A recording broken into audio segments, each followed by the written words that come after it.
Hello, this is Dr. Jean. Dear patients, today we are going to talk about potassium. What is the relevance of potassium for a kidney patient?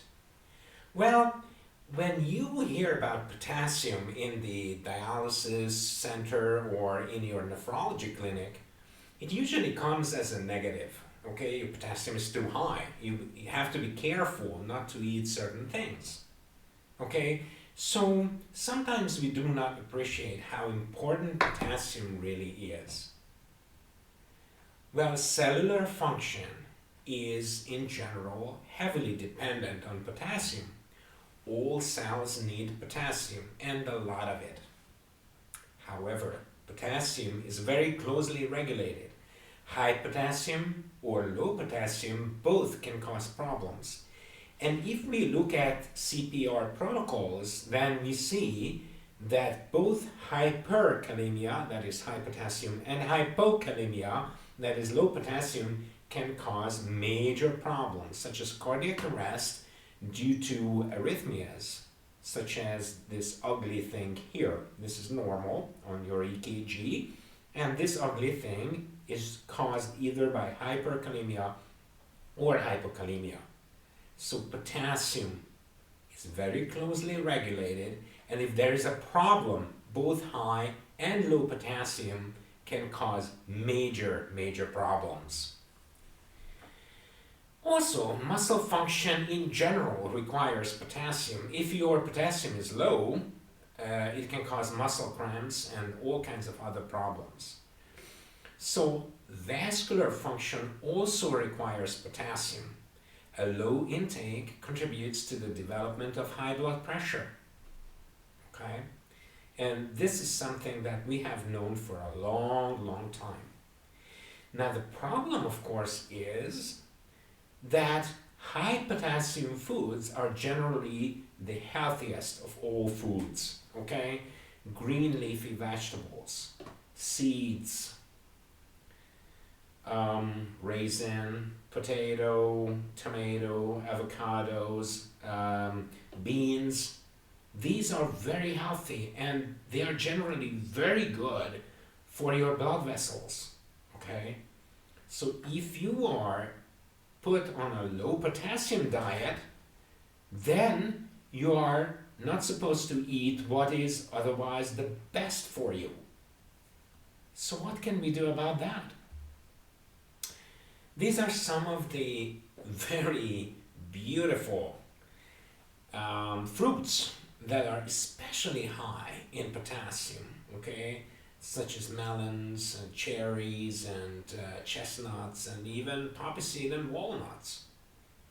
These are very good for you in general. So when you are on a low potassium diet, then you can't eat a lot of any of these. So what can we do about this?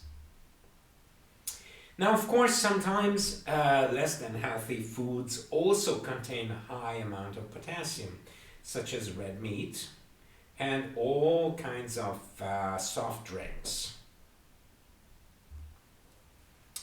Now, it has been shown several times and in multiple studies that high potassium intake is associated with a healthy diet, so that unsurprisingly it is also associated with lower risk of cardiovascular disease.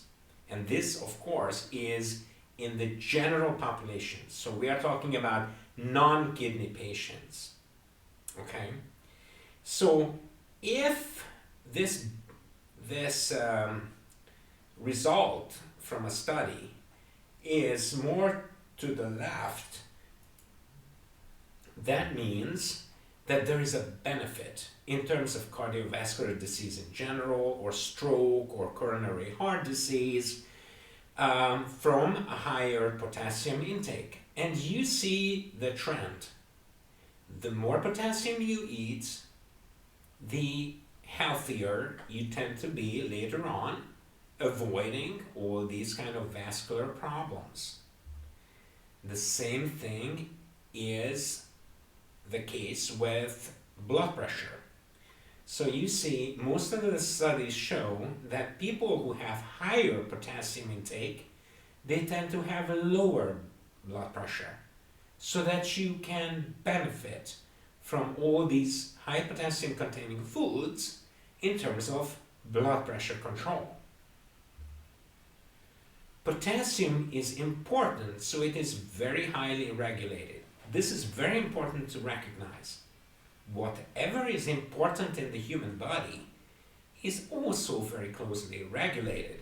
And the problem arises once this regulation is disrupted because of kidney disease, for example. And the way potassium is regulated is by multiple means. One of the key players here is a hormone called aldosterone. So you eat healthy, nutritious foods that are also very high in potassium. And yet you do not drop dead after a healthy meal because there is aldosterone. So aldosterone, when the blood potassium rises, okay, also when you have too little salt in your body, aldosterone is produced, it targets the kidneys, and then potassium is more reabsorbed so that you have less potassium loss through the urine, and also sodium is reabsorbed so that you have you avoid problems arising from dehydration, for example. So aldosterone is very important because it makes you survive after a healthy meal. However, aldosterone and related hormone angiotensin II, this is the substance angiotensin II that has that receptor serving as an entry for SARS-CoV-2, the COVID virus, to get inside cells. I didn't get into that virus. Well, when angiotensin II or aldosterone are overproduced, and remember, the two belong together as an arc, they can cause all kinds of problems. For instance, if you have a lot of adipose tissue, then aldosterone is often overproduced, causing sodium retention so that you have too much sodium in your body, and that will lead to increased blood pressure. But not only that. You have arterial stiffening, you will have stiff vessels, you have scarring in the kidney causing chronic kidney failure, you have stroke risk, and you have fibrosis. So essentially the heart will transition into more of a scar-containing muscle. So there are a lot of scars causing electrical problems and all kinds of other problems. Okay, so aldosterone is very important, but when it is overproduced, then there are major issues arising. So, several blood pressure lowering and kidney or heart protecting medicines block aldosterone or angiotensin II, their action at least, creating a potential for potassium retention.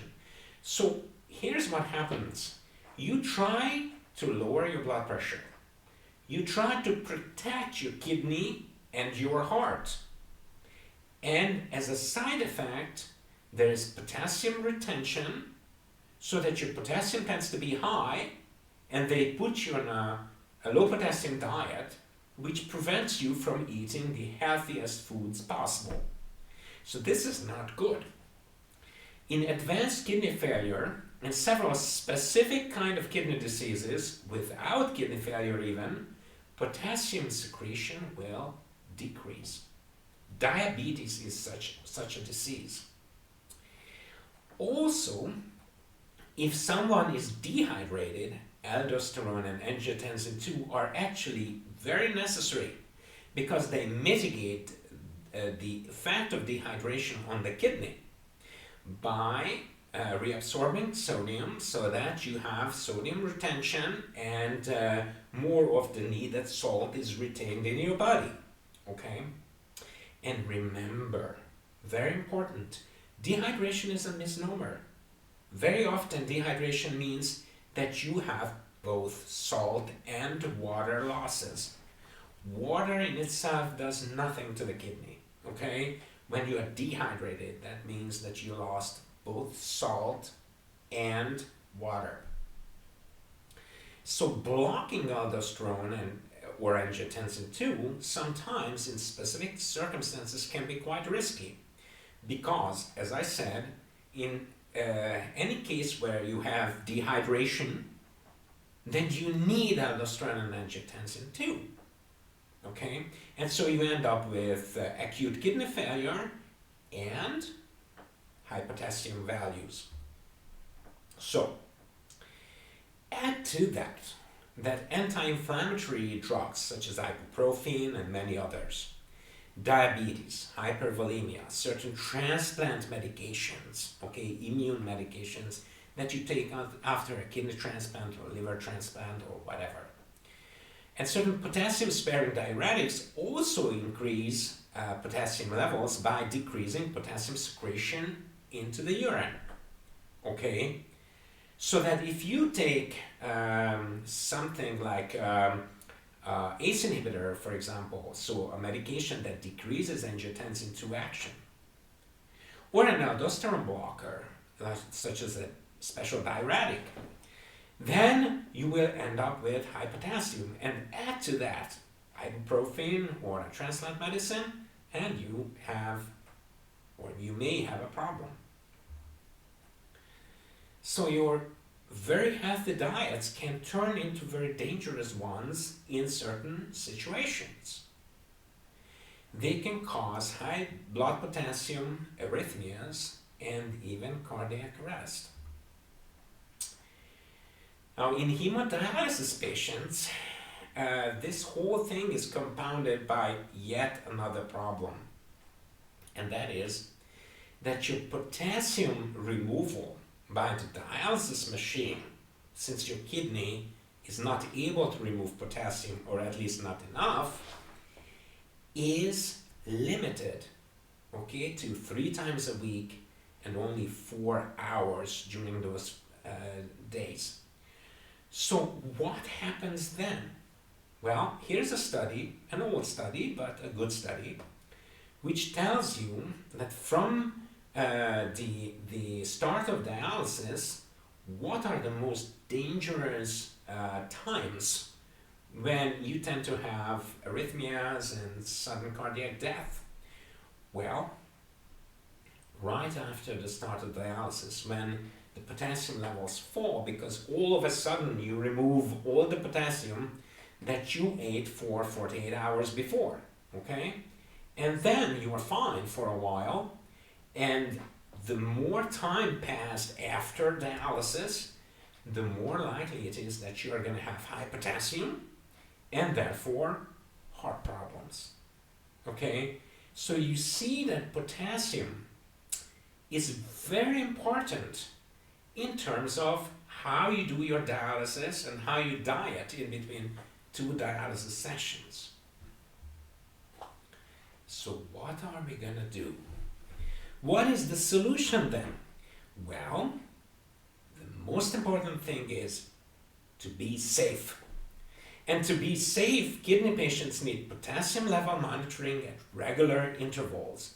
The more potassium is a problem, the more often you have to have your potassium levels checked. Your nephrologist will determine how often you need that checked, okay?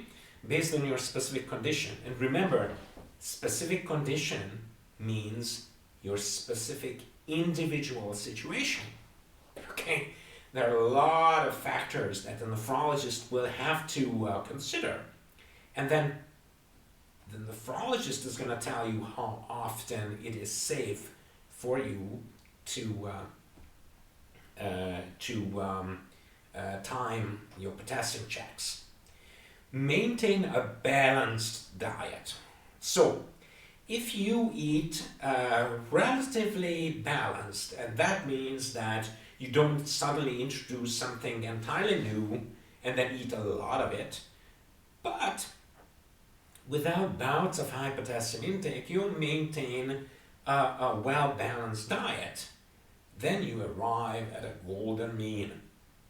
And you have much, much, much less problems with high potassium. Now, of course, all of this will change if you have diarrhea, for example. If you have very low potassium intake, and yet the potassium is gonna go out with your diarrhea, then potassium needs to be replaced, because low potassium can cause just as much problems as high potassium. So one needs to know all the medications one is taking. Carry a list and show it to your nephrologists, okay? Because on the basis of that, your nephrologist will be able to determine how much risk you have for high potassium or even low potassium. Avoid anti-inflammatory drugs as much as possible because they tend to cause high blood potassium and they tend to lower your kidney function. And potassium tablets are not automatic, even if you are taking a diuretic, such as furosemide, because kidney patients may need a diuretic, such as furosemide, exactly to lower their potassium. And that is one of the best treatments when your potassium is high, or to prevent a high potassium. So the nephrologists need to know about changes of blood pressure medications, changes in heart protective medications and transplant medications, because based on this, your risk profile can be established for high potassium or even low potassium sometimes. Diuretics may cause low potassium with kidney disease, but much less so with kidney disease. Diarrhea, vomiting, fever may cause both dehydration and low potassium, so that even high potassium can occur if your kidney function goes so much down that your kidney almost stops working. So in these circumstances, it's advisable to temporarily halt your aldosterone blocker medications, angiotensin II blocker medications, okay? Ask your nephrologist about this, because often I saw that patients, even when they are very severely dehydrated, they take their blood pressure medications and they take their heart and kidney protecting medications, and they end up with very low kidney function and high potassium levels. By the way, this is me a little bit younger. So even on dialysis, diarrhea, vomiting, and fever may lead to a lot of loss of potassium and salt. So you can actually get dehydrated and develop a low potassium level even on dialysis if your diarrhea is severe enough. And in a situation like that, you may want to stop diuretics and drink a little bit more, eat a little bit more salt, and most importantly, your dialysis need to be adjusted. You see, in the dialysis machine, we can change the potassium concentrations so that we can adjust to your situation. But you need to get your potassium checked. Now, in PD, okay, in home dialysis, we can also put potassium in your dialysate, okay, so that we can adjust your dialysis treatment according to your needs. So if potassium is high due to an increase in the dose of your blood pressure medications, heart or kidney protective medications, then there are treatment options, okay? For instance, you may get furosemide, or there are certain specialized medications that you can take that lower your potassium through the gut.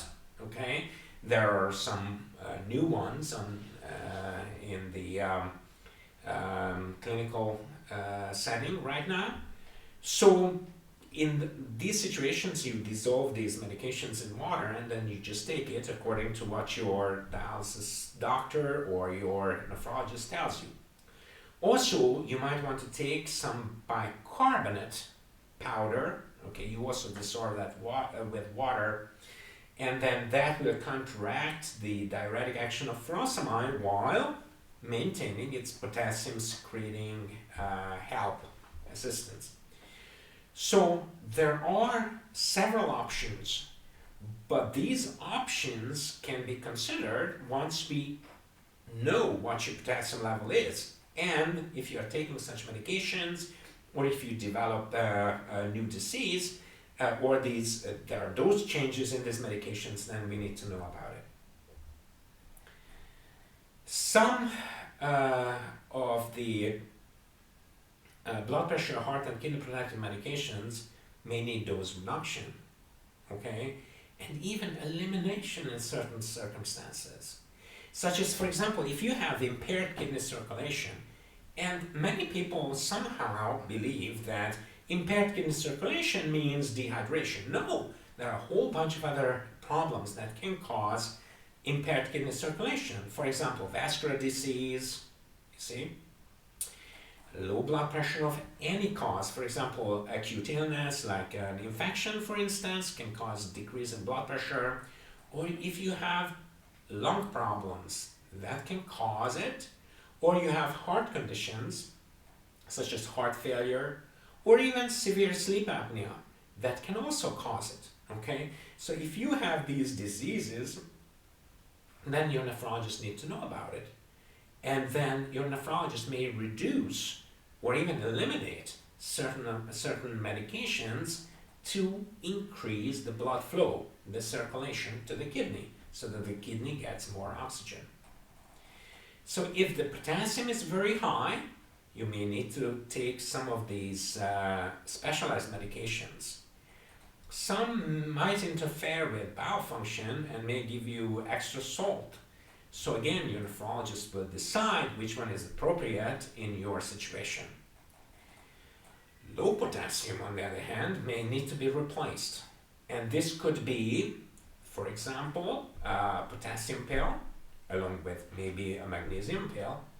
But sometimes your potassium is so low that potassium needs to be given IV. Okay, so if your potassium is low, then don't be surprised that your doctor is going to direct you to the emergency room so that they can give you IV potassium. This is to protect your heart so that you don't develop cardiac arrest due to arrhythmias. Okay, so irregular heartbeat in a low potassium situation is very unhealthy. You don't want to leave that untreated. Okay. So in such situations, it is very important to talk to your nephrologists so that your nephrologist can determine how often you need your potassium checked, and then your therapy may need to be changed, and thus the problems can be prevented. But what about diet? I said that high potassium foods are also very healthy for you. So what can you do about that? Well, first of all, transplantation is a very good option. But even then, of course, transplantation medications may cause a problem. But also, if you are on dialysis or you are close to dialysis, you may eat a little bit of potassium containing healthy foods. It's just that it needs to be steady, because keep in mind that whenever we check your potassium, it's a snapshot, okay? So we don't know what you did the day before or the day before that. So try to keep things very steady. And then empirically, by checking your potassium, we can tell you if you're doing well or some things need to be adjusted. So with all of that, thank you for your attention and goodbye for now.